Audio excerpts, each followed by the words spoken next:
ఆమరణ దీక్ష చేసింది మా ప్రయోజనం కోసం కాదు, స్టీల్ ప్లాంట్ లో తొలగించిన 2000 మంది కాంట్రాక్టు కార్మికుల కోసం. ప్రజాస్వామ్యంలో ప్రశ్నించడం తప్ప, కార్మికుల పక్షాన పోరాటం చేయడం నేరమా? అన్యాయంగా 2000 మందిని తొలగించారు అని షర్మిల అన్నారు. ఆ కార్మికులని, కాంట్రాక్ట్ ఉద్యోగస్తులని 2000 మందిని తొలగించినందుకు ఒక ప్రొసీజరు, ఓ పద్ధతి లేకుండా అకారణంగా 2000 మందిని ఉద్యోగాల నుంచి తొలగించినందుకు నేను అక్కడ ఆమరణ దీక్ష చేస్తానని కూర్చుంటే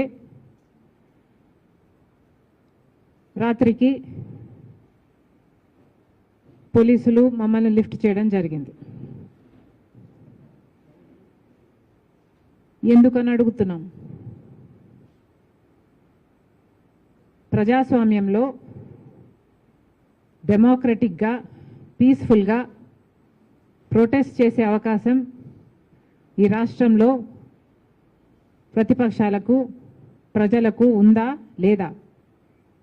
కూటమి సర్కార్ బదులివ్వాలి. అసలు మేము ఎందుకోసం చేశాం? మా కోసం చేశామా? మా హక్కుల కోసం చేశామా? మేము చేసింది అక్కడ విశాఖ స్టీల్లో కార్మికులకు అన్యాయం జరుగుతుంది. 2000 మందిని ఉద్యోగంలో నుంచి 3 నెలల్లో తీసివేయటం జరిగింది. ఇది అన్యాయం అవునా కాదా అని ప్రశ్నించడం తప్ప. కనీసం 2000 మందిని ఉద్యోగాల నుంచి తీసేస్తే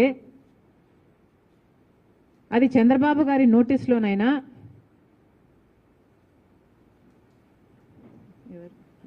పవన్ కళ్యాణ్ గారి నోటీస్లోనైనా ఉందా లేదా? ఉంది అంటే మరి మీరు ఎందుకు స్పందించలేదు?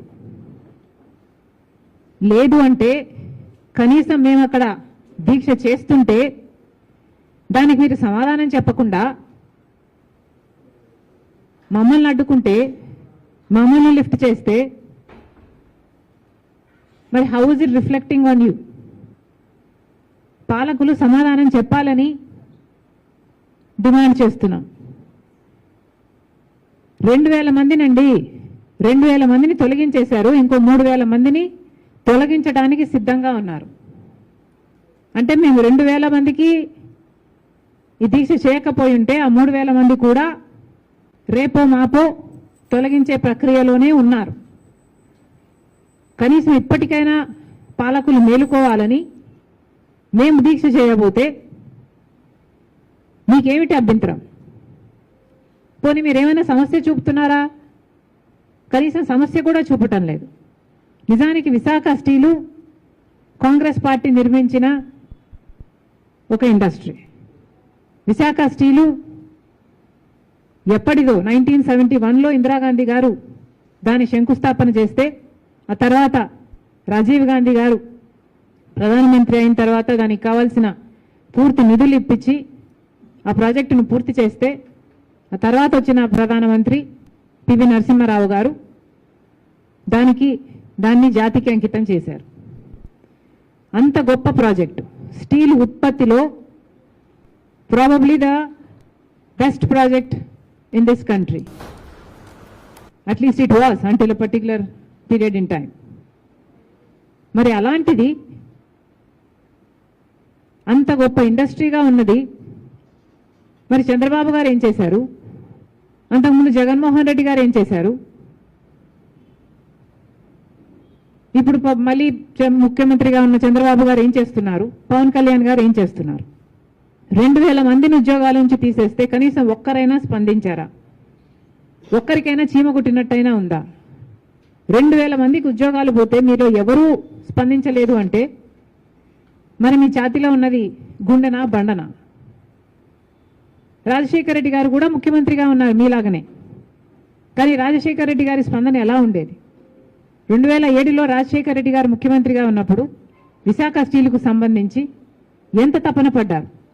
విశాఖ స్టీల్కు సంబంధించి రాజశేఖర రెడ్డి గారు ఉన్న టైంలో అది ఒకప్పుడు ఒకసారి నష్టాలు వస్తే 2000 కోట్ల రూపాయలు దానికి ఆర్థిక సహాయం కూడా ఆ రోజు కాంగ్రెస్ పార్టీ చేసింది.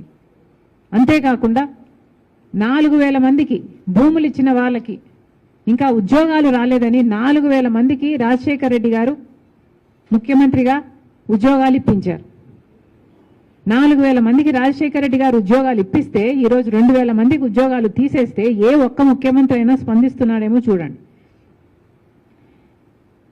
రాజశేఖర్ రెడ్డి గారు ముఖ్యమంత్రిగా ఉన్నప్పుడు దీనికి క్యాప్టివ్ మైన్ కావాలి అని ఒక మైన్ ఐడెంటిఫై చేసి ఒక ట్రైపార్టీ అగ్రిమెంట్ కూడా చేశారు. ఆయన ముఖ్యమంత్రిగా కొనసాగున్నా లేకపోతే బ్రతికున్నా అది కూడా అయిపోయేది. విశాఖ స్టీల్కి ఒక క్యాప్టివ్ మైన్ కూడా ఏర్పడేది. కానీ దురదృష్టవశాత్తు రాజశేఖర్ రెడ్డి గారు వెళ్ళిపోయారు. ఆ తర్వాత పట్టించుకున్న నాదుడే లేడు. 2014లో కాంగ్రెస్ పార్టీ అధికారం కోల్పోయింది, బీజేపీ పార్టీ అధికారంలోకి వచ్చింది. అప్పటి నుంచి మొదలయ్యాయి విశాఖ స్టీల్కు కష్టాలు.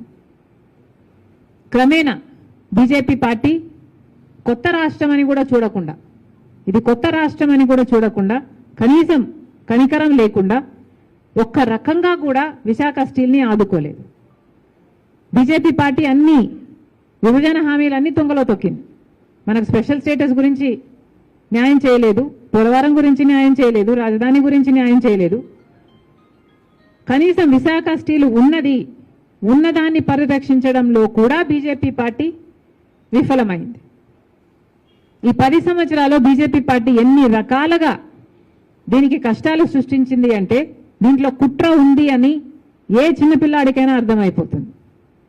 ఒక కుట్రతో బీజేపీ పార్టీ విశాఖ స్టీల్కున్న భూముల్ని అమ్ముకోవాలి, అది కూడా అదాని జిందాల్ లాంటి వాళ్ళకు అమ్ముకోవాలి అన్న కుట్రతో పథకం ప్రకారమే సైలెంట్ కిల్లింగ్ చేసింది విశాఖ స్టీల్ని. ఒక్కొక్కటిగా ఒక్కొక్క రకంగా విశాఖ స్టీల్ని